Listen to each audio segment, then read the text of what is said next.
여러분 안녕하십니까. 4월 27일 목요일 넘치는 우리 교회 매일 묵상을 시작하도록 하겠습니다. 오늘 본문 말씀은 민수기 19장 1절부터 10절까지 말씀입니다. 여러분 이 19장 본문 말씀은 연결되어 있는 부분 중에 이제 한 부분을 이제 떼어서 하는 것이기 때문에 오늘 묵상하는 부분들을 잘 기억하셨다가 내일 참고하셔야 합니다. 일반적으로 성경을 묵상할 때 앞의 내용을 잘 모르면 사실은 이해하기 못하는 부분이 많이 있지만 오늘 나오는 내용도 또 그렇습니다. 그러니 오늘 내용과 내일 내용이 연결되어 있다고 생각하시면 좋을 것 같습니다. 이스라엘 백성들이 하나님 앞에 이렇게 반역을 꾀하는 일들이 있었단 말이에요. 그 시작이 뭐였냐면은 이제 고라의 반역인 겁니다. 근데 그 고라의 반역의 원인을 살펴보면 고라가 너만 제사장이야? 우리도 레위인이야? 우리도 제사장 할 수 있어? 우리도 거룩해? 이제 여기서부터 시작된 거란 말이죠. 그러니 하나님께서 이제 제사장들과 또 레위인들의 이런 역할을 분담해 주시고 또 받아야 할 몫들에 대해서도 구분해 주시는 것을 살펴보았습니다. 이렇게 여러 가지 이제 반역들로 인해서 여러 가지 악한 일들이 생기고 부정한 일이 생겼을 때 그 부정을 어떻게 제거할 수 있는가, 그래서 그 사람을 다시 회복시킬 수 있는가에 대해서 말씀해 주고 있는 것이 오늘 19장에 나오는 부분입니다. 여러분 이 19장 말씀을 묵상하실 때 되게 기억하셔야 될 것들은 굉장히 복잡하거든요. 복잡함을 주는 이유가 무엇인지 한번 생각해 보셔야 하고, 그렇게 복잡한 과정을 겪으면서라도 부정을 제거하고 다시 정결해져야 하는 이유가 무엇인지에 대해서 생각해 보셔야 합니다. 오늘 말씀을 함께 살펴보도록 하겠습니다. 오늘 2절 말씀에 보면 이렇게 말씀하십니다.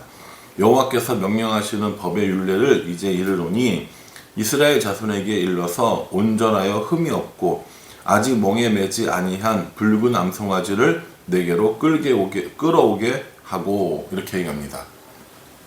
붉은 암송아지 한 마리 가져오라고 말씀하십니다. 그 붉은 암송아지 한 마리는 어떤 일을 하느냐? 다 태워서 재로 만드는 일들을 하는 겁니다. 여기서 여러분들이 꼭 기억하셔야 할 게 뭐냐면 정결하게 하는 물이라는 겁니다. 이스라엘 사람들이 부정하게 되었을 때 그들에게 뿌리거나 혹은 어떤 물건에 뿌리는 물이 있었는데 그 물을 우리는 정결하게 하는 물이라고 이야기했습니다. 오늘 나오는 이 19장에는 정결하게 하는 그 물을 어떻게 만드느냐에 관한 것이고요.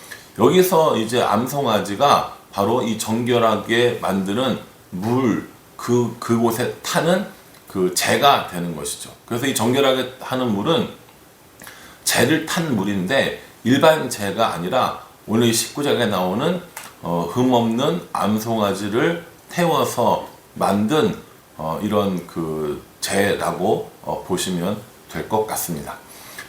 암송아지는 아무 암송아지나 다 하는 것이 아니라 여기 2절에 보면 온전해야 되고 또 흠이 없어야 되고 멍에를 매지 아니한 암송아지, 이렇게 얘기합니다. 그러니까 재물 자체도 온전하고 흠이 없는 깨끗한 재물이어야 한다는 것이죠. 그리고 그 뒤에 이걸 누가 이제 하느냐? 엘르아살이 하라고 하거든요. 이 엘르아살은 아론의 아들입니다. 아론이 직접 하지 않은 이유는 이게 희생 제사가 아니기 때문에 아마 아들을 통해서 이 일들을 하려고 하지 않았을까라는 생각을 한번 해봅니다. 어쨌든 이 엘르아살이 밖에 나가서 이 암송아지를 잡아요. 근데 이 잡는 과정이 정말 복잡합니다. 일반 제사 드리는 것처럼 간단한 게 아니라 4절부터 7절까지 보면 내내 그 얘기를 하고 있는 겁니다. 제사장 엘르아살은 손가락에 그 피를 찍고 그 피를 회막 앞을 향하여 7번 뿌리고, 이렇게 나옵니다. 이제 그 다음 내용 보시면 되게 복잡하잖아요. 제가 지금 책을 참고해 보니까 이게 회막문을 열어놨다가 바람이나 어떤 일 때문에 회막문이 닫히면 다시 했다고 그래요. 이제 흘러나오는 이제 시대의 전설 같은 얘기인 거죠. 그렇게 하고 이제 나중에 그 성막이 아니라 성전이 됐을 때는 성전이 잘 보이는 감람산에서 이걸 했다고 합니다. 그러니까 이 사람들한테 이 암송아지를 태워서 재를 만들고 그 재를 탄 물을 정결하게 하는 물로 만드는 건 굉장히 중요한 의식이었다는 겁니다. 그래서 오늘 그 과정을 보면 엘르아살이 흠없고 그리고 멍에를 매지 않고 온전한 암송아지를 데려다가 이렇게 다 태워서 재를 만드는데 거기에 백향목과 우슬초와 홍색실을 같이 넣어서 만듭니다. 여러분, 백향목과 우슬초와 홍색실이 어떤 신령한 역할을 해서 그걸 넣었을 거라고 생각하십니까? 아니요, 전 그렇게 생각하지 않습니다. 여러 가지 학설들이 있기는 한데 대표적인 학설으로는 이게 암송아지만 태운 재가 많지 않으니까 우슬초와 백향목과 또 홍색실을 같이 넣어서 재를 많이 만들게 하기 위해서다라고 이야기하는 학설이 있는데 저는 그게 더 마음이 갑니다. 왜냐하면 백향목과 우슬초와 이 홍색실은 특별한 신령한 역할을 하는 것이 아니거든요. 물론 이러한 재료들이 그 문득병 환자가 나은 자가 어떤 자신을 깨끗하게 할 때 사용된다는 기록들은 있지만 딱히 이러한 재료들이 신령하게 하는 건 아니라는 거죠. 그래서 재를 많이 얻기 위해서 첨가했다라는 것이 더 타당하지 않나 생각을 하고요. 또 하나, 아니 재를 만드는데 이렇게까지 복잡하고 이렇게까지 조심스럽게 해야 돼? 라고 물어보신다면 저는 이건 하나님이 우리에게 주신 시청각 교육이라고 생각합니다. 여러분, 예를 들면 이런 겁니다. 제가 전에 2단 설교하면서 그 사다리의 끝이라는 설교를 했던 적이 있습니다. 기억나시죠? 그 사다리 끝 설교를 하면서 사다리 2개를 가져다 두고 제가 그 위를 걸어갔잖아요. 하나는 멀쩡했고 하나는 끝이 달랐지 않습니까? 저 설교로도 충분히 말로도 이렇게 이야기할 수 있어요. 그런데 그것을 그렇게 직접 사람들 눈에 보여줌으로 인해서 저런 거구나 라고 하는 강력한 인상을 주게 하려는 게 그 사다리 위로 걸어가는 것들의 목적이었단 말이죠.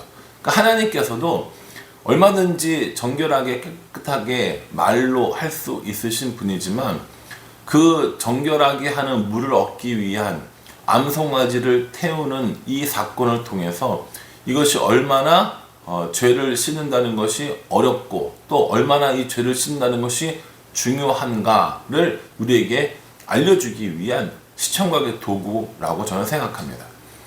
이렇게 여러 가지 방법을 써서 어렵게 재를 얻으면 그 재를 흐르는 물을 받아서 그 안에 그 재를 넣어요. 그러면 그게 바로 정결하게 하는 물이 되는 겁니다.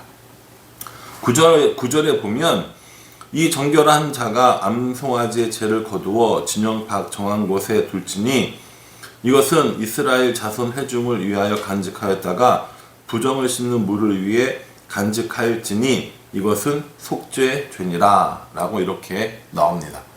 그러니까 정결하게 하는 물 혹은 여기 나온 말처럼 부정을 씻는 물 이것이 없으면 이스라엘 사람들은 정결해지지 못하는 거예요.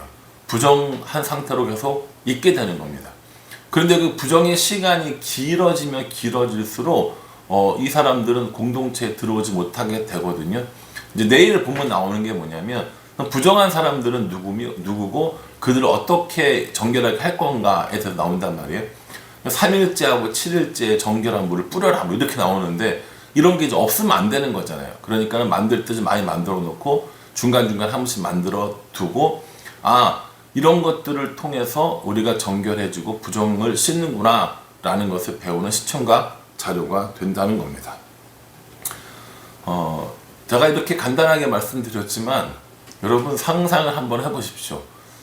아주 금없고 온전하고 또 멍에도 한번 매보지 않은 이런 그 암송아지를 데려다가 밖에 나가서 다 태워서 쟤를 다 이렇게 그 만들어야 돼요. 이거는요 뭐 다 태우는 거거든요. 여기에 우슬초와 백향목과 홍색씨를 같이 넣어서 최대한 많은 재를 얻기 위해서 굉장히 조심했다고 합니다. 여러분 재를 얻으려면 어떻게 해야 돼요? 완전히 다 태워야 되는 거잖아요. 여러분 말이 쉽지 소 한 마리 다 태우는 게 그 쉬운 일이겠습니까? 그 1, 20분에 되는 일도 아닐 거란 말이에요. 기름도 많은 그 소가 얼마나 오랫동안 탔겠습니까? 그 작업들을 다 해요. 재를 잃어버리지 않도록 해서 다 가지고 옵니다. 그걸 가지고 정결한 물에 넣어서 그걸 이제 정결하게 하는 물을 만들게 되는 것이죠. 이러한 과정을 보여주시면서 하나님께서는 부정한 자는 하나님과 함께 할 수 없고 또 그렇게 부정한 사람은 공동체에 함께 있을 수 없어. 그렇기 때문에 너에게는 이런 과정을 거쳐서 속죄하는 기간이 필요해 라고 우리에게 말씀해 주시는 겁니다. 또 하나는요. 오늘 우리가 살아가는 동안에 우리가 부정한 일을 하게 되면 죄를 저지르게 되면 암송아지 재를 탄 물을 뿌립니까? 그렇지 않잖아요. 그럼 우리의 이러한 죄들은 어떻게 해결이 됩니까? 예. 우리의 죄가 우리의 부정이 씻어지는 방법이 예수 그리스도임을 우리에게 나타내 주는 겁니다. 죄를 가지고 부정을 가지고 절대 하나님과 함께 할 수 없고 공동체에 머물 수 없기 때문에 반드시 그 부정을 해결해야 되는 거고 그 부정과 죄를 해결하기 위한 방법으로 구약 시대에는 정결하게 하는 재 혹은 정결하게 하는 물이 필요했고요.